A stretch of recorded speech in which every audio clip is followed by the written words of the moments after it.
안녕하세요. 식당을 운영하고 있는 40대 여자입니다. 기쁠 때나 슬플 때나 괴로울 때나 또 병들 때나 항상 사랑하고 존경하면서 일생을 함께할 것을 맹세합니다. 요즘은 지루하고 고루하다고 잘 하진 않지만 예전에 결혼식 주례사라고 하면 다들 이 말을 했었죠. 부부는 일생을 함께하며 상황이 어떻게 변한다 한들 함께 그 기쁨을 나누고 또 슬픔을 힘을 모아 헤쳐나가야 한다는 맹세를 합니다. 소중한 사람들 앞에서요. 내가 선택한 내 사람이만큼 책임을 지는 게 부부인데 저기서 말하는 슬플 때, 괴로울 때, 병들 때 책임지지 않고 오히려 그걸 기회로 삼아 헛짓거리하는 인간들이 있는 게 현실이죠. 배우자가 가장 힘들고 약해져 있을 때를 노리는 쓰레기들 말입니다. 그런 인간들은 처음부터 결혼이라는 제도 안으로 안 들어왔어야 합니다만 이미 들어온 인간들 매운맛 한번 보여주고 밖으로 쫓아내야겠죠. 그럼 그 인간들이 나가고 남은 그 약해져 있는 배우자들은 어떻게 살아야 할까요? 저는 연애 결혼이 아닌 선을 보고 결혼을 했어요. 선이라고 해도 부모님들께서 주선한 소개팅이긴 했지만 오래 연애를 하다 자연스럽게 한 결혼과는 다르죠. 이전에 연애를 했던 남자들은 결혼 자체를 생각을 안 하고 있거나 있어도 제가 결혼을 하고 싶지 않은 사람들이었거든요. 서른 중반이 될 때쯤 회사에서도 어느 정도 자리를 잡았고 결혼을 아예 포기를 했던 건 아니라서 그때 다시 누구를 만나서 연애를 하고 또 결혼까지 하기 막막한 거예요. 근데 소개팅이나서는 일단 두 사람 다 목적이 확실하잖아요. 연애를 하고 결혼을 하겠다는 게 말이죠. 그래서 어머니께서 아는 분 아들을 소개시켜 준다고 하셨을 때 바로 승낙을 했네요. 어머니께서는 시장에서 건어물 장사를 하셨는데 같은 곳에서 거의 20년이 넘게 장사를 하셨거든요. 그런 만큼 그 일대에서 모르는 사람도 없었고 또 어머니는 아버지께서 돌아가신 후에는 집에 혼자 있기 적적하시다고 시장에서 이 사람 저 사람 만나는 걸 좋아하셨어요. 그러니 모르는 사람이 거의 없을 수밖에요. 시어머니는 저희 어머니 가게 단골 손님이자 바로 옆에서 반찬 가게를 하는 이웃이기도 했죠. 저도 한 번씩 저희 어머니 가게 갈 때마다 본 적이 있는 분이었고요. 절 볼 때마다 굉장히 반갑게 인사를 해주셨고 또 이런 말도 종종 하시는 분이었죠. 아이고, 사장님 딸 왔네. 네, 안녕하세요. 또 뵙네요. 멸치랑 한치 좀 사러 왔다가 또 이렇게 눌러 앉아서 수다 떨었네. 아유, 맞다, 사장님. 나 건새우도 좀 줘요. 근데 볼 때마다 생각했는데 인상이 참 좋아. 딸이 엄마 닮았나 봐요. 그죠? 우리 아들하고 만나봤으면 좋겠다, 진짜. 내가 너무 탐이 나서 그래. 어머, 누구? 둘째? 아유, 아니, 걔는 어디 내놔도 부끄럽고, 우리 첫째. 걔 나이가 이제 35인데 여직 혼자 있지 뭐야. 그냥 어르신들이 하는 인사치레겠거니 했는데 이게 진심이셨나 봅니다. 시어머니는 저희 어머니께 아들이 운수업해서 일을 해서 화물차 몬다고 번지르르한 직업은 아니어도 돈도 꼬박꼬박 모을 만큼 벌고 성실하다고 소개를 했고 저희 어머니는 나이도 비슷하고 시어머니도 거의 10년 동안 알고 지낸 사람이니까 정말 믿을 만한 사람이라고 제게 말씀하셨어요. 그렇게 만난 남편의 첫인상은 굉장히 키가 크고 선이 굵직굵직한 얼굴이라는 거였어요. 말도 재밌게 하고 다정한 성격이라서 금방 가까워질 수 있었죠. 처음에 어머니께서 자주 가는 가게 딸이라고 말하셨을 때는 진짜 놀랐어요. 설마 거기까지 가서 결혼 못한 아들 혼사길 만드실 줄이야 하고요. 근데 진짜 잘 나온 것 같네요. 경원 씨 어머님 인상이 진짜 좋으셨어요. 조금은 경원 씨 어머님 믿고 나온 것도 있어요. 저희 어머니하고도 오래된 사이이시기도 하고 인상도 참 좋으셨거든요. 현주 씨 어머님 가게 진짜 오래 가시긴 했죠. 종종 반찬 보내주시면 거기 재료로 만든 반찬도 보내주시거든요. 진미채나 한치조림 같은 거요. 제가 그거 진짜 좋아하거든요. 그러고 보니까 어머니가 약간 제일 좋아하는 가게 사위시키려고 저 여기 내보냈나 싶기도 하네요. 둘 다 일단 결혼을 염두에 두고 만난 자리이기 때문에 그렇게 만나 가까워져서 연애하고 반년 만에 결혼을 준비했어요. 성격이 정말 잘 맞기도 했고 이상하게 처음 만났을 때부터 뭔가 오래 알고 지낸 사람처럼 편했거든요. 결혼 후에 1년 조금 안 됐을 때 임신을 하고 아들을 낳고 다시 회사에 복직하면서 정말 정신없이 살았던 것 같아요. 솔직히 처음에 결혼을 하고 신혼 때 제가 원해왔던 결혼이긴 하지만 좀 현실이 자각이 되면서 불안했거든요. 결혼을 하고 나니 제 인생의 한 페이지가 이제 끝나는 느낌? 누군가의 부인, 누군가의 엄마가 돼서 가정을 책임진다는 것도 결혼 전에 막연하게 생각했던 것과 결혼 후 실현됐을 때 기분이 너무 다르기도 했고요. 그걸 이겨낼 수 있었던 것도 다 남편 덕분이었죠. 서로 아침에 출근하고 회사에서 바쁘게 일하다 점심시간에 정신을 차리면 어느새 남편에게 온 수십 통의 문자가 휴대폰에 쌓여 있었어요. 오늘도 힘내 자기야. 일하기 싫지? 근데 나는 우리 현주만 생각하면 일이 힘든 줄도 모르겠어. 이제 곧 점심시간이다. 그때까지 조금만 더 버티자. 점심 맛있게 먹어. 나는 오늘 순댓국집 왔어. 라고 하면서 본인이 먹을 순댓국 사진을 찍어 보내주기도 했고요. 또 오후가 되면 오늘 저녁은 뭐 먹을까? 당신이 좋아하는 치킨집에서 닭강정 먹을까? 내가 가면서 사갈게. 집에 가면 우리 장모님이 보내주신 과메기에다 소주 한잔 하자. 라고 원래도 빨리 오길 바라던 퇴근 시간이 더 기다려지게끔 했어요. 남편은 하루하루 지루하지 않게 내가 사랑하는 사람과 한 집에 살고 있다는 즐거움을 알려주었습니다. 하지만 이런 다정한 남편도 처음으로 제게 실망감을 안겨줬을 때가 있었어요. 아주 막대한 실망감을 말이죠. 저희 아들이 5살이 되던 해 하루는 남편이 같이 일하는 사람들과 한잔하고 온다고 나간 적이 있었어요. 원래 평소에 술을 잘 안 마시고 마시게 되면 날 잡고 왕창 마시는 스타일이라서 제가 제발 적당히 마시고 들어오라고 했던 게 생각이 나네요. 네 발로 기어서 들어올 거면 차라리 어디서 자고 오라고요. 근데 차라리 네 발로 들어오는 게 덜 실망했을 것 같아요. 일할 때 쓰는 화물차가 아니라 저와 함께 쓰는 세단을 타고 나갔고요. 그날 남편은 운전으로 먹고 사는 사람이 가장 해서는 안 될 짓을 하고 말았습니다. 오랜만에 가진 술자리에 신나서 술을 마시다가 술에 쩔어버린 뇌가 잘못된 선택을 하고 말았어요. 같이 마신 사람들은 죄다 택시 태워서 보내거나 대리를 불러서 보낸 다음에 정작 본인은 그대로 운전석에 올라서 운전대를 잡아버렸어요. 큰 사고는 나지 않았지만 남편은 바로 검문에 걸렸고 그 자리에서 면허 정지가 될 정도의 혈중 알코올 농도가 나왔습니다. 당연히 그 사실을 남편이 속한 운송업체에서 알게 됐을 때 바로 해고 통보를 받았네요. 결혼하고 처음으로 남편에게 크게 화를 냈어요. 대체 무슨 생각이냐고, 어떻게 그렇게 무책임하냐고, 나를 생각해서 우리 아들을 생각해서라도 아무리 술에 취했어도 그 집만은 말았어야지. 그냥 해고를 당하는 것뿐만 아니라 사고라도 나서 잘못됐으면 어떡할 뻔했냐고. 당신만 다치는 게 아니라 다른 사람까지 다치게 했으면 그걸 어쩔 뻔했냐고 미친 듯이 퍼부었습니다. 남편은 변명할 입이 없는 사람처럼 죄인 마냥 반복해서 미안하다고 정말 잘못했다고 사과를 했죠.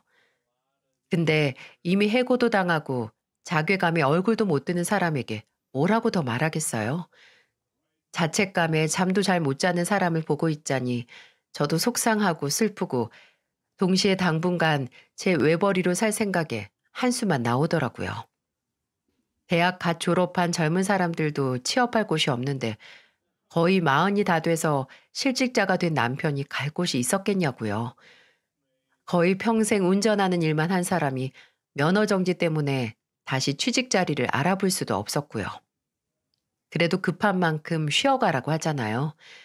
문 하나가 닫히면 또 다른 문이 열린다고요.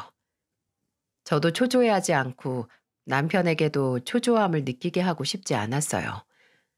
사람이 급하면 실수를 하기 마련이고 될 일도 안 되는 법이니까요. 몇 날 며칠 집에서 조용히 말라가던 남편에게 말했습니다. 여보, 쉬면서 천천히 생각하자. 사람이 너무 여유가 없고 불안해하기만 하면 IQ도 급속도로 떨어진대. 실수는 실수대로 배울 것만 배우고 있자. 그냥 쉬는 김에 우리 건우랑 시간도 보내고 내가 일하고 당신이 살림하면 되잖아. 괜찮아. 말의 힘이라는 게 정말 있는 건지 아니면 정말 가족이 주는 믿음과 응원의 힘인지 그때부터 무거운 마음에 짓눌려 있던 남편은 마음을 가볍게 먹었어요. 가정주부도 남편의 적성에 맞았는지 남편은 집안일과 아들의 육아에 집중을 하면서 본인의 잊고 싶은 과거와 실수를 흐릿하게 잊어갔죠. 이전보다 벌이가 줄어서 당연히 남는 생활비도 거의 반토막으로 줄었지만 시어머니께서 제가 고생한다고 아들 대신 미안하다고 종종 용돈도 보내주셔서 정신적으로 숨통이 좀 트였었네요. 그러다가 제게 기회가 왔습니다. 그해 겨울 친하게 지내던 언니를 오랜만에 만나는 날 말입니다. 그 언니와 저는 제가 취업하기 전 아르바이트하는 곳에서 만난 인연이었어요. 언니와는 취향이 너무 잘 맞아서 같이 영화도 많이 보러 가고 맛집 탐방도 자주 갔었어요. 언니가 결혼을 한 후 조금 멀어지긴 했지만 계속해서 인연을 이어오고 있었죠. 그렇게 오랜만에 만난 언니가 제게 깜짝 놀랄 만한 소식을 가져왔더라고요. 언니의 남편이 다니던 회사에서 해외 지사 발령이 나서 이 김에 애들 유학 겸 다 같이 캐나다로 이민을 가기로 했답니다. 아쉽고 또 섭섭하더라고요. 근데 제가 언니에게 아쉬운 마음을 털어놓기도 전에 언니가 제게 이런 말을 하더군요. 그 언니는 생선구이가 주 메뉴인 식당을 했었는데 본인이 이민 가면 이어서 할 사람을 찾고 있다고요. 너도 알잖아. 거기 접근성 좋은 거. 워낙 주변에 건물도 많아서 장사 잘 됐던 거 알지? 물론 음식도 맛있긴 했지만 위치가 진짜 좋았지. 그냥 정리하기엔 아까울 것 같아서 인수할 사람 찾고 있었는데 현주 너 혹시 생각 있거나 아니면 주변에 식당 할 사람 있니? 저는 그게 제게는 일생일대 기회라고 생각을 했어요. 요리를 특별히 잘하는 것도 아니고 식당을 운영해 본 적도 없고 서빙 알바를 했었던 게 제 경험의 전부이긴 했지만 왠지 언니의 그 제안을 놓치면 안 될 것 같더라고요. 지금 생각해보면 좀 막무가내이긴 한데 저는 그 자리에서 바로 말했어요. 무조건 제가 하겠다고요. 남편은 제 결정에 반신반의하더군요. 저는 이미 언니가 그 식당에서 달에 매출을 얼마 내는지 몇 년 동안 봐온 사람이지만 실직 후 소심할 대로 소심해진 남편에게 그런 모험은 위험 요소만 그득할 뿐일 테니까요. 아니, 왜 잘 다니던 회사를 그만둬? 나도 지금 일 안 하는 마당에 당신이 하는 일마저 잘못되면 어떻게 하려고? 그럴 일 없어. 걱정 마. 거기 정말 장사 잘 돼. 맘만 안 변하면 언니가 달에 벌던 매출 내가 벌게 되는 거야. 여보, 나 한 번만 믿어봐. 하지만 전 남편의 걱정에도 꽤 독단적으로 진행을 했습니다. 식당을 한다면 남편과도 같이 일할 수 있고 어떻게든 그 상황에서 조금 더 나은 상황으로 가고 싶었거든요. 저는 8년을 넘게 일한 회사를 그만두고 그렇게 받은 퇴직금과 들었던 적금을 깨서 캐나다로 향하는 언니에게 식당을 인수받고 문을 열었어요. 남편의 불안과 걱정에도 불구하고 식당은 장사가 아주 잘 됐습니다. 원래 고정적으로 오던 단골 손님들이 있기도 했고 이전부터 반찬 해주시는 주방 이모 한 분은 계속해서 일을 하시게 됐거든요. 주인이 저로 바뀐 뒤에 떨어지지도 않고 꾸준히 평균 매출을 내게 돼서 얼마나 기뻤는지 몰라요. 내 선택이 절대 잘못되지 않았다라는 걸 확인받는 그 기분은 이루 말할 수 없을 정도로 짜릿했네요. 근데 그 짜릿함도 매일 몇십 마리의 생선을 굽는 걸 잊을 수는 없었네요. 집에서 생선 하나만 구워도 그 냄새가 하루 종일 가고 연기도 엄청나잖아요. 근데 그게 한 공간에서 연달아서 몇십 마리씩 굽다 보니까 그냥 한 마리 굽는 것도 비교도 안 되게 힘들더라고요. 처음에는 냄새 때문에 힘들 줄 알았는데 냄새는 나중에 그냥 물러져서 얼마 나지도 않고 오히려 생선을 구우면서 나는 연기가 코와 목, 눈을 직격으로 고통스럽게 만들었네요. 불 앞에서 몇 시간씩 갈치, 옥돔, 금태, 이면수, 고등어, 삼치까지 구우면 나중에는 지금 굽는 게 생선인지 뜨끈뜨끈한 내 얼굴인지도 모르게 됩니다. 나중에 매출이 안정기에 들어섰을 때 저는 남편에게 힘들게 취직 자리 알아보지 말고 식당에 나와서 일을 함께 할 것을 권유했어요. 그때가 남편이 쉰 지 10달 정도 됐을 때였거든요. 저는 남편이 언제 끝날 줄 모르는 백수 생활에 지쳐가고 있다고 생각을 했고, 그만큼 남편의 자존감도 떨어진 상태라고 생각을 했어요.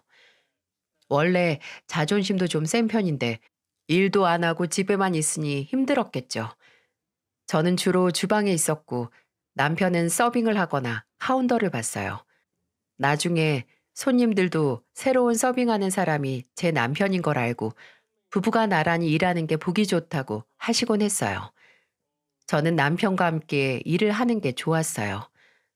저희 식당은 점심 장사에 집중을 하는 편이라 마감도 일찍 했거든요. 같은 장소에서 하루 종일 붙어서 일을 하면 그건 그거대로 단점이 많을 거라고 생각했는데 저는 장점이 더 많은 것 같았어요. 근데 이건 모두 저만의 생각이었나 봅니다.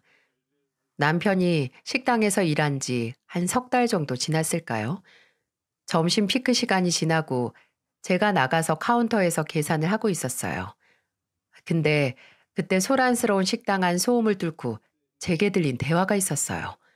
바로 남편이 주문을 받던 손님들과 하는 얘기였어요. 여기 주인 바뀌고도 장사 잘 되네. 사장님 좋겠어요.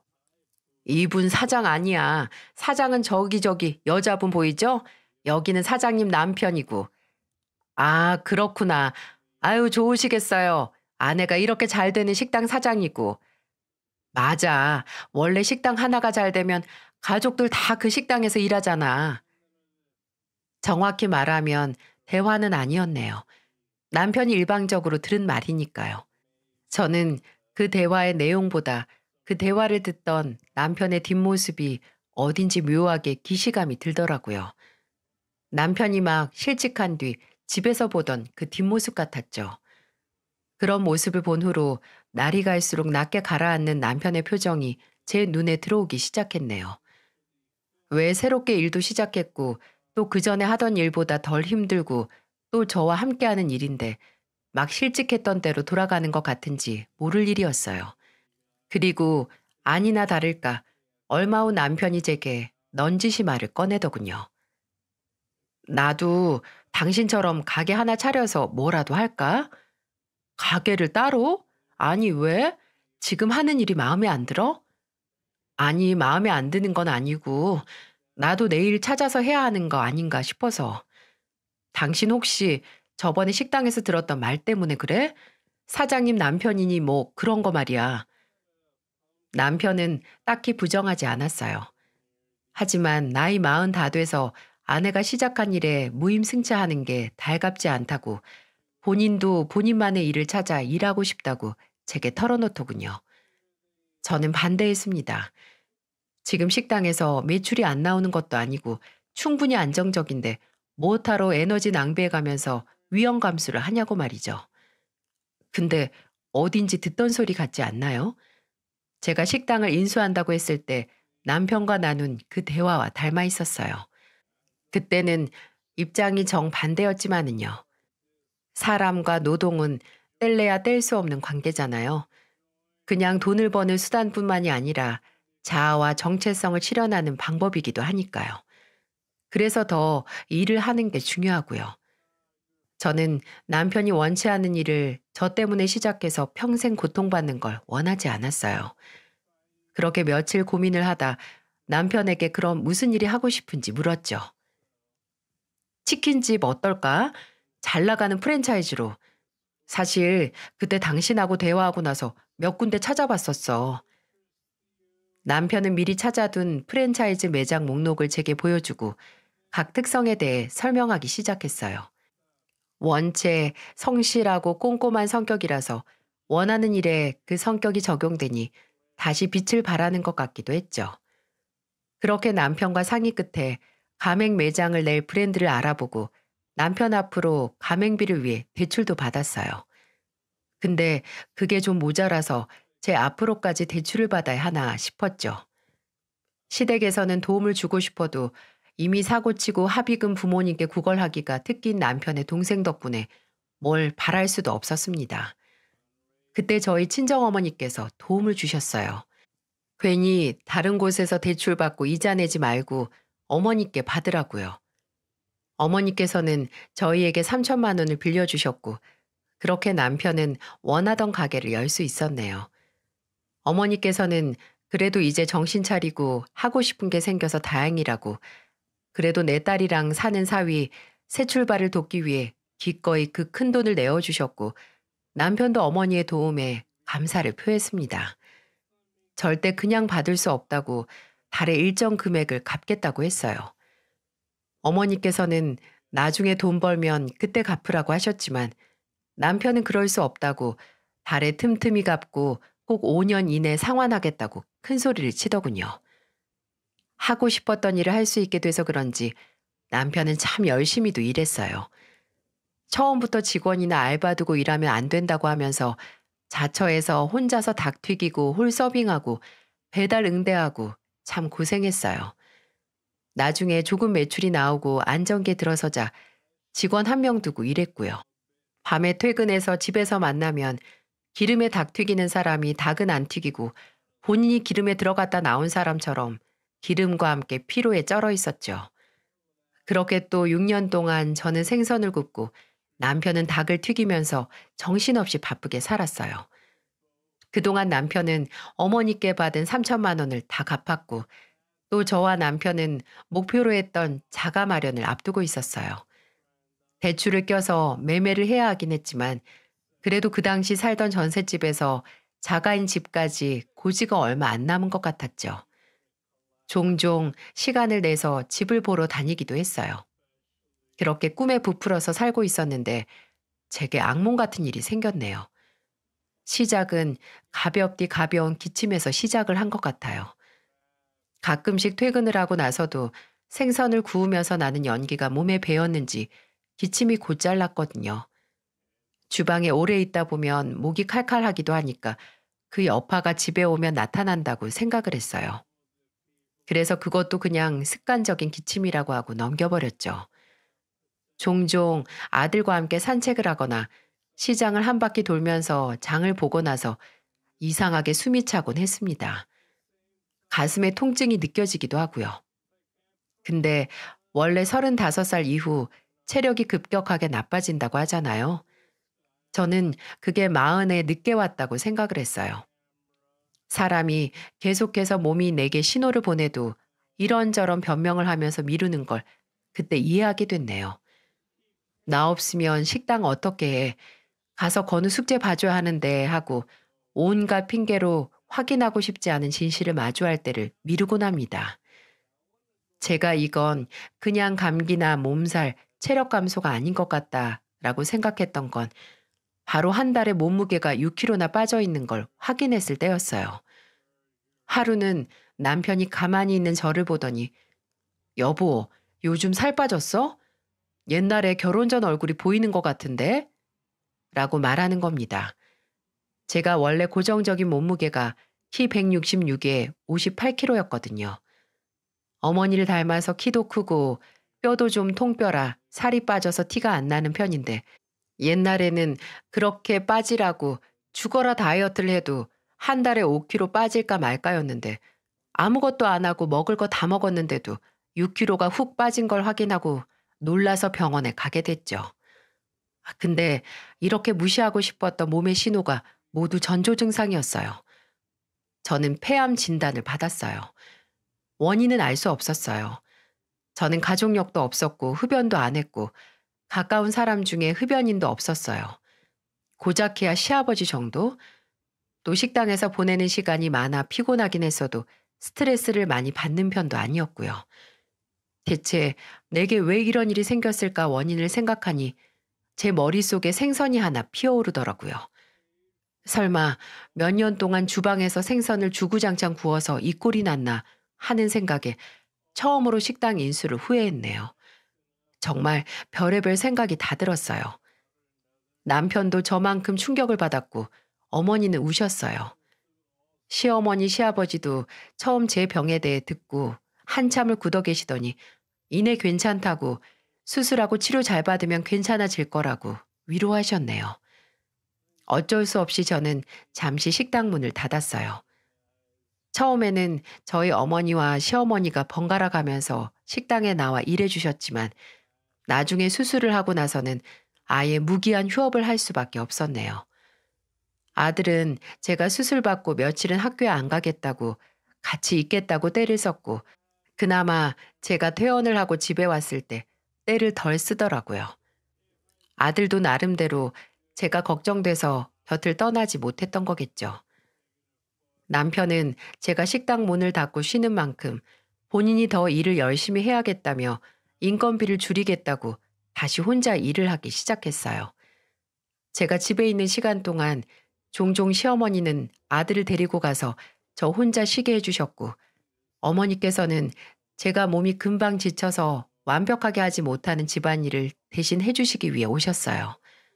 몸은 아프지만 정말 외로울새를 느낄 수가 없었죠. 근데 이상하게 체중은 점점 빠지더라고요.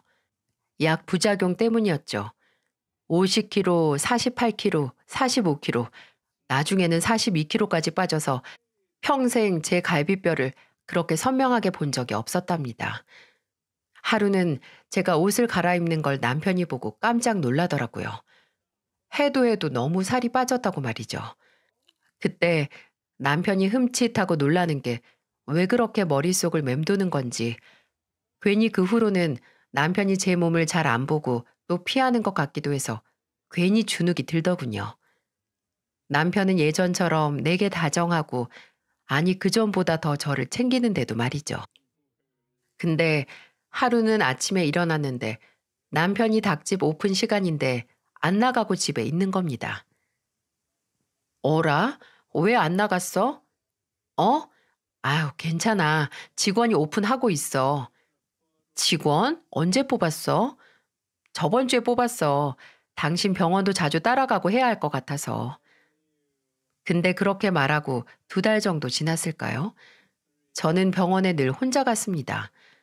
종종 어머니나 시어머니가 따라가 주시긴 했지만 거의 혼자 갔어요. 남편이 바쁘다고 미안하다고 하면서 점점 제 병원에 안 가주더라고요. 미안하다고 하는데 그래, 지금 벌 수 있는 사람이 버는 게 좋지라고 생각을 했네요. 하루는 어김없이 혼자 병원에 갔다가 집으로 들어가려고 하는데 오랜만에 남편의 닭집으로 가서 남편 얼굴 한번 보고 가려고 했어요. 오랜만에 남편의 식당으로 가니 저를 반겨주는 건 남편이 아니라 처음 보는 얼굴의 여자였어요. 30 중반 정도 돼 보였는데 보자마자 아, 새로 뽑은 직원이구나 하는 생각에 웃으면서 인사를 했어요. 안녕하세요. 사장님 아내분이시죠? 안녕하세요. 김미애라고 합니다. 처음 뵙겠습니다. 그쪽도 보자마자 저를 마치 알고 있던 것처럼 인사를 하는 겁니다. 되게 싹싹하고 예의가 바른 애라는 생각과 동시에 어떻게 보자마자 얼굴을 알았을까 하는 궁금증이 생겼어요. 한창 인사를 하는데 주방 쪽에서 남편이 나오는 거예요. 미애야, 여기, 여보, 어떻게 왔어? 오늘 병원 간다며. 남편은 집에서 보는데 왜 괜히 오냐, 그냥 집에 가서 바로 쉬지라고 말을 했지만 이내 잘 왔다고 닭 바로 튀겨줄 테니까 가지고 들어가라고 하더군요. 근데 그렇게 말하는 표정이 묘하게 신경이 쓰이더라고요. 내가 아파서 예민한가 싶다가도 또 저랑 말하면서 직원 뒤통수를 흘끗흘끗 보는 남편이 이상하게 신경이 쓰였어요. 혹시 내가 와서 불편한 건가 하는 기분이 머릿속을 빠르게 스치고 지나갔어요. 남편이 이제 본인이 외벌이를 한다는 명목하에 마음껏 바쁘게 지냈습니다. 당신이 쉬니까 내가 벌어야지 하면서 말이죠. 뭔가 저를 위한다는 말이면서도 또 묘하게 아파서 쉬는 저를 눈치 주는 말이었어요. 딱히 그게 무슨 말이냐고 따질 수 없이 애매한 말이요. 나중에는 그 말에 제가 직원도 뽑았으면서 어떻게 그전보다 더 바쁠 수가 있지? 라고 물으니까 그냥 그런 거래요. 원래 장사라는 게 누군 뭐 장사 안 해본 줄 아나? 아무튼 저는 남편의 나는 쉬고 본인은 벌고라는 말에 잠시 병원에 입원했을 때도 혼자 수술수속을 했어요. 제가 입원을 하고 있는 일주일 동안 남편은 한 번도 병원에 오지 않았고요. 병문안 겸 오신 시어머니가 어떻게 아내가 치료받느라 병원에 입원했는데 안 오느냐고 제가 보는 앞에서 남편에게 전화를 하셨어요. 근데 그 전화는 차라리 안 하는 게 나을 뻔했어요. 똑똑히 들렸거든요. 시어머니의 얼마나 바쁘면 병원에 한 번을 안 오냐? 세상에 있는 닭 다 네가 튀기니? 라는 말에 휴대폰 너머로 똑똑히 들리는 남편의 목소리. 아, 별것도 아닌 걸로 전화 좀 하지 마요. 일하는 사람한테 왜 괜히 전화해서 신경 쓰이게 만들어요? 그럴 일도 아니구만. 제가 새로 하는 치료 전에 병원에 입원을 한 게 신경 쓸 일이 아닌가 봅니다. 일하는 사람을 성가시게 만드는 일이라고요.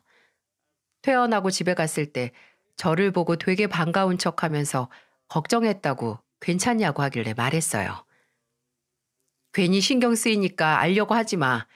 닭 튀기다가 내 생각나서 당신 손이라도 튀기면 어떡해? 이때부터 남편과 어긋나고 있다는 게 확연하게 체감이 됐어요. 아니, 저만 이때 안 거고 남편은 이전부터 알고 있었나 봅니다.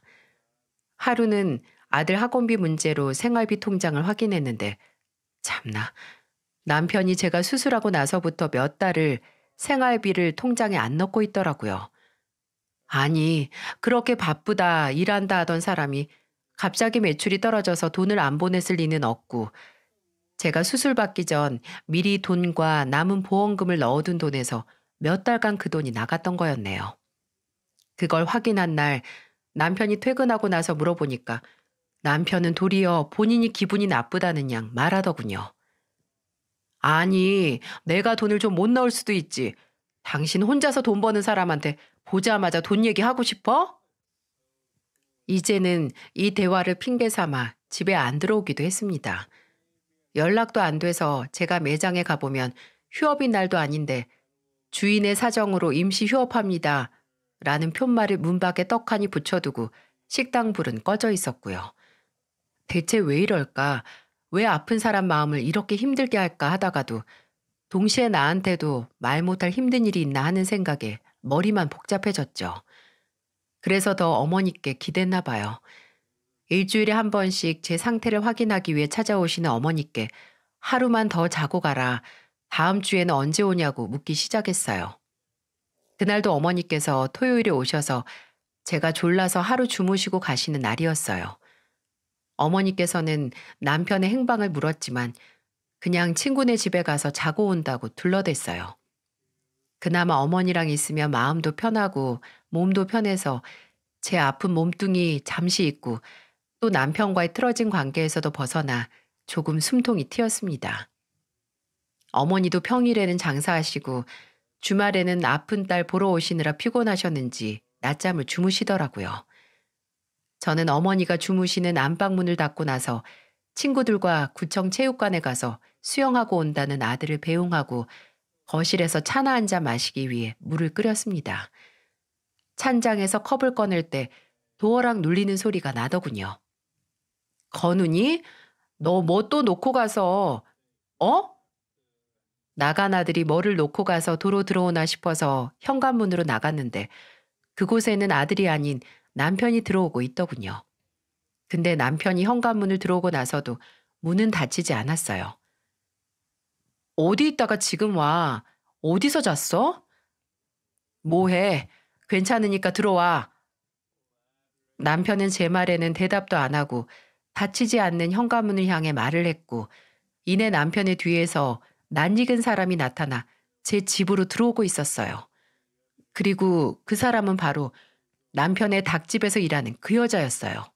순간 뭐지 싶었습니다. 저 사람이 대체 왜 여길 들어와?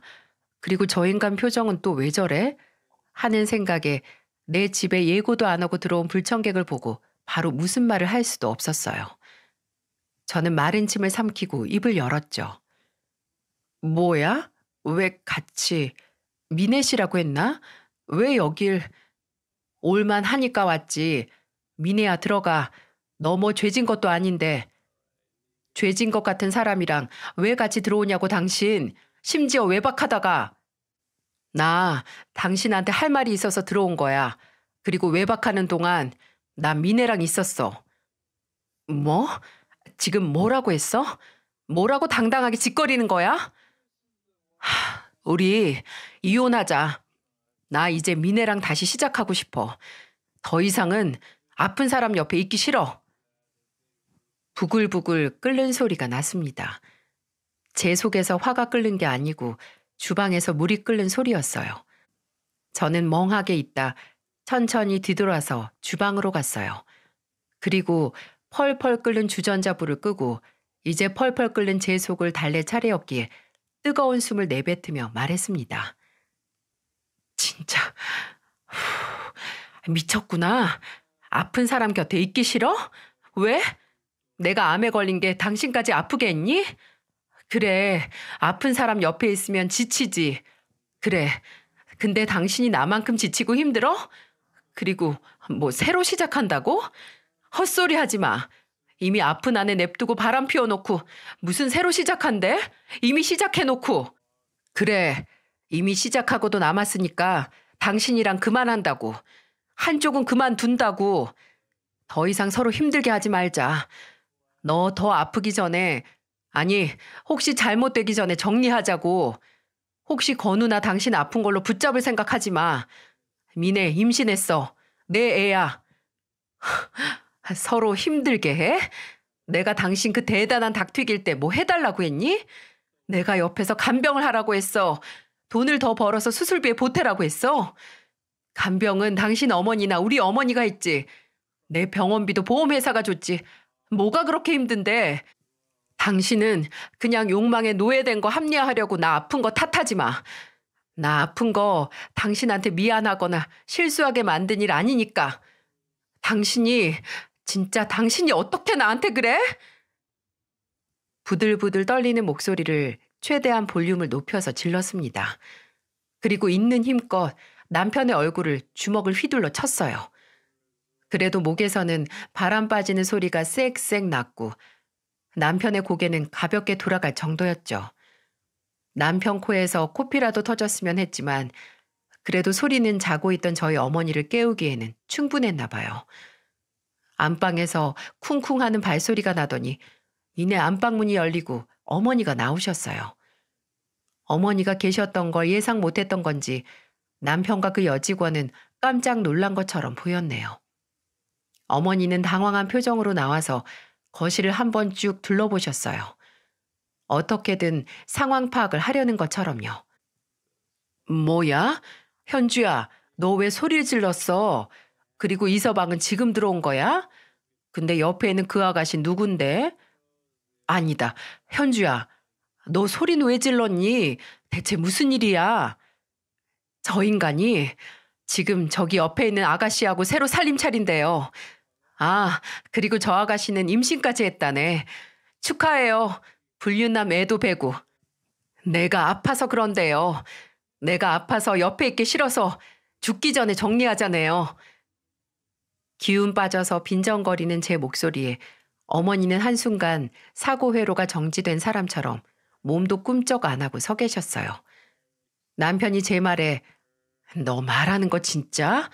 라고 입 뻥끗하자 그게 도화선이라도 된 것처럼 어머니께서 앞으로 튀어나가셨어요. 그리고 그대로 팔을 휘둘러서 남편 머리통을 빡 소리가 크게 날 정도로 후들겨 팼습니다. 남편도 그 여자도 놀랐고 솔직히 저도 좀 놀랐어요. 엄마. 아우, 장모님.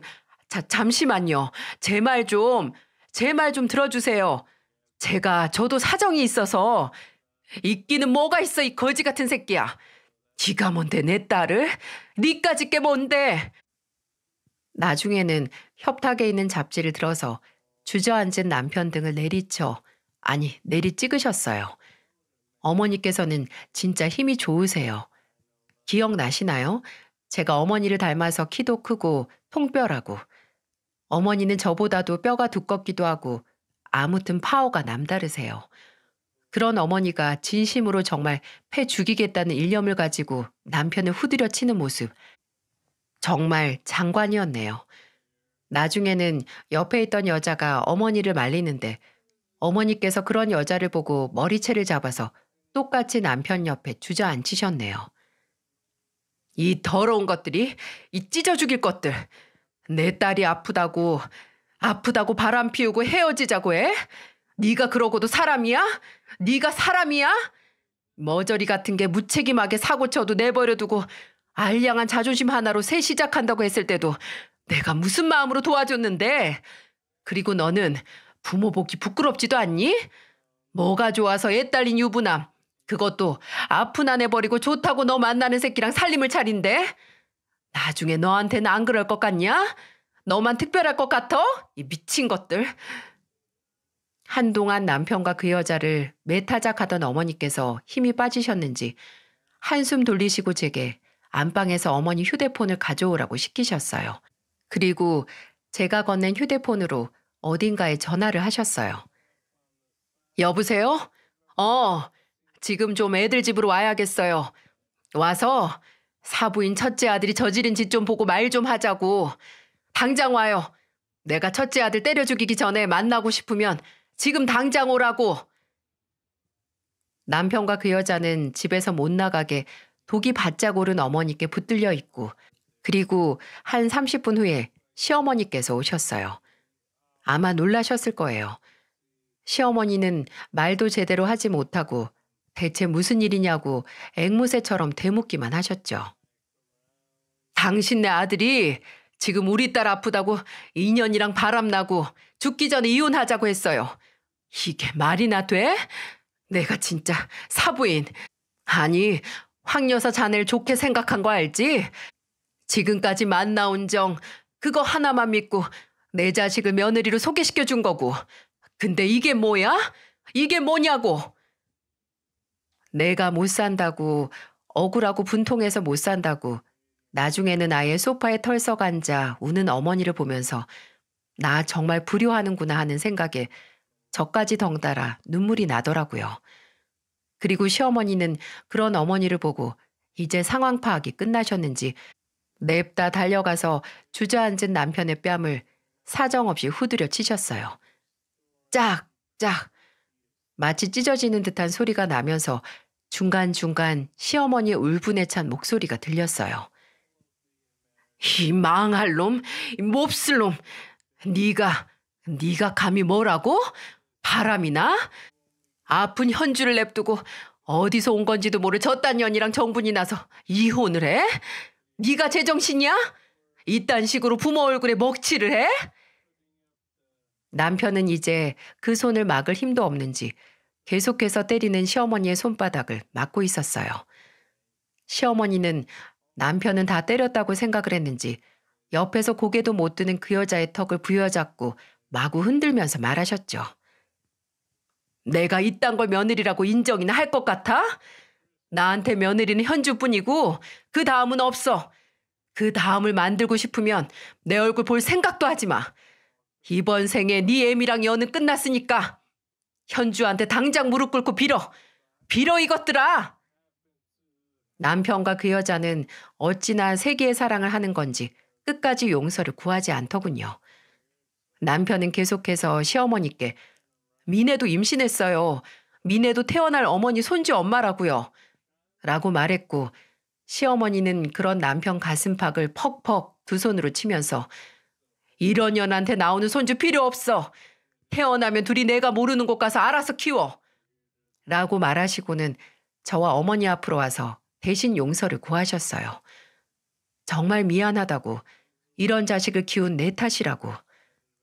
시어머니께서 무슨 잘못이겠어요. 저는 뭐라 대답도 못했고 어머니께서도 한숨을 푹 하고 내쉴 뿐이었습니다. 남편은 끝까지 본인의 잘못을 인정하지도 않았어요. 그래, 이혼을 하자라고 하니 지 주제 합의 이혼으로 재산도 반으로 나누려고 해서 절대 안 된다고 침이나 뱉어줬습니다.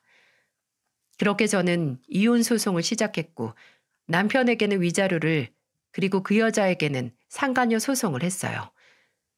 제가 어떻게 해서든 제가 모은 돈을 그 가짜는 인간에게서 지키려고 할 때 저희 친정어머니께서는 다른 일을 준비하셨어요. 어머니께서는 그놈 내 딸 근처에 얼씬도 못하게 만들어준다고 하시면서 플랜카드를 만들어서 남편의 닭집 앞에서 시위를 시작하셨죠. 불륜남이 튀긴 닭 먹고 싶으면 여기로. 가정 파괴범들이 만나 불륜 저지른 곳. 불륜 맛집. 제 동생까지 회사에 연차내고 합세해서 저 모르게 대단한 일을 벌리셨더라고요. 동생은 그때를 회상하면서 나중에 남편이 경찰을 불러서 끌려가기도 했다고, 벌금도 꽤 많이 물었다고 마치 무용담 말하듯이 말해 제게 등짝을 몇 대 맞았습니다. 정말 고맙지만 혹시 더 큰 문제로 번졌으면 어떻게 해요? 근데 어머니는 경찰의 시위를 못하게 저지당하면서도 남편의 닭집을 향해 네가 백날 천날 경찰 불러봐라. 내가 수백 수천 벌금 낸다. 너 같은 더러운 불륜남 이 동네에서 사라지게.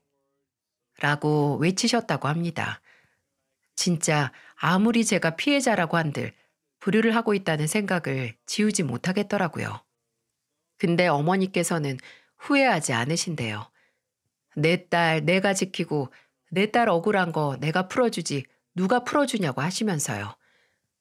결과적으로 남편은 이혼 소송이 끝나기 전에 식당을 다른 지역으로 이전했습니다. 어머니는 경찰의 만류에 그 시위를 2주밖에 못 하셨는데 자극적인 소문이 얼마나 빨리 퍼지는지 다들 아시죠? 동네에는 파다하게 불륜 남녀가 있는 닭집이라고 소문이 나서 더 이상 장사를 할 수 없는 정도라고 합니다. 작년 말 지긋지긋한 이혼 소송이 끝났고 저는 전 남편에게서 아들의 양육권과 위자료 2천, 그리고 월등하게 많은 재산 분할을 받을 수 있었어요. 저와 전 남편의 재산에는 제 식당에서 번 돈의 비율이 훨씬 더 높았으니까요. 한때는 내 패를 망가뜨린 게 그 식당 때문이라는 생각을 했는데 이제 와서 생각해보면 여러모로 저를 살린 식당이기도 한 것 같네요. 시어머니하고는 끝이 안 좋긴 했지만 저희 사이가 직접적으로 안 좋은 것도 아니었고 또 손주 얼굴은 보고 싶어 하셔서 종종 보거든요. 시어머니께서 제 몸 상태를 꾸준히 확인하시려고 안부 연락을 먼저 하기도 하시고요. 근데 얼마 전 웃음도 눈물도 나지 않는 소식을 들었어요. 아픈 저를 보기 싫다고 젊고 건강한 여자와 살림 차린 그 인간이 애 낳고 바로 다른 남자와 바람난 그 여자 때문에 다시 혼자가 됐다고 말이죠. 그래서 시어머니께 그 여자가 놓고 가네 좀 봐달라고 왔답니다. 시어머니는 그런 전 남편의 얼굴에 대고 내가 말했지? 그년이 낳고 놓고 간 애는 내 손주 아니라고. 2번 다시 오지 말고 나 아예 자식 없고 며느리랑 손주만 있다고 생각할 테니까 없는 사람처럼 살아. 라고 단호하게 말씀하셨다고 해요. 그리고 제게 덧붙이시길 현주야, 내가 한 말 지켰다. 그날 내 며느리는 너뿐이고 손주도 우리 건우 하나뿐이라는 말 내가 지켰어. 물론 시어머니께서는 그래도 자식이니까 팔은 안으로 굽는다고 모른 척 실수였고 앞으로는 없는 일이라고 계속 전 남편을 보고 사셨을 수도 있을 거예요. 하지만 차마 그럴 수 없으셨던 겁니다. 시어머니께서 옳고 그름이 뭔지 아시는 분이었기 때문에요. 종종 결혼과 부부라는 제도와 관계가 명성에 비해 속빈 강정같이 아무것도 아닌 것 같다는 생각이 들어요. 2014년도 기사와 2019년도 기사 중에 이런 기사가 있더군요. 암 환자 중 남성 환자는 90%가 넘게 배우자에게 간병을 받지만 여성 환자의 단 20% 정도가 배우자의 간병을 받는다고요. 이 기사를 보고 나만 그런 게 아니구나 하고 심심한 위안을 받았습니다. 오히려 제 몸의 암세포보다 전 남편이라는 내 편인 줄 알았는데 아니었던 암덩어리를 밀어낸 게 참 다행이라는 생각도 종종 해요. 다행히 지금은 몸 회복이 어느 정도 됐네요. 저는 완치 판정을 앞두고 있고 폐암 치료에 대한 완치 판정보다 이혼으로 인한 마음의 상처를 더 빨리 이겨낼 수 있었던 건 아마 미련 한 톨 안 남았기 때문일 거예요. 부디 제가 이혼처럼 암 치료 또한 아무런 문제 없고 제발 우려 없이 잘 마치도록 여러분이 응원해 주시길 바랍니다. 모두 감사합니다. 부디 건강하시고 또 행복하세요.